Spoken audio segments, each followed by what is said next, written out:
Do you want to know how you can turn on or off the notifications in Tubi TV? If yes, then this video is for you. Hello and welcome to How to Log In. It's your host back again with yet another interesting tutorial video.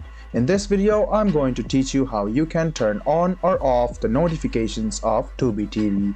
So let's go ahead and continue with the video. Go to your profile, go to account settings and go to notifications. If you click on it and click save, the notifications will be turned off. Now to turn it back again, I'll teach it to you once again. Go to account settings, go to notifications, tap on it and click save. Now in the case of your Android or Apple device, you can just go ahead and locate the Tubi file and then you can click on it. Now you can go to settings and you can turn off the notifications. It's quite simple. This is the way how you can turn on or off the notifications in Tubi TV. I hope this video was helpful for you.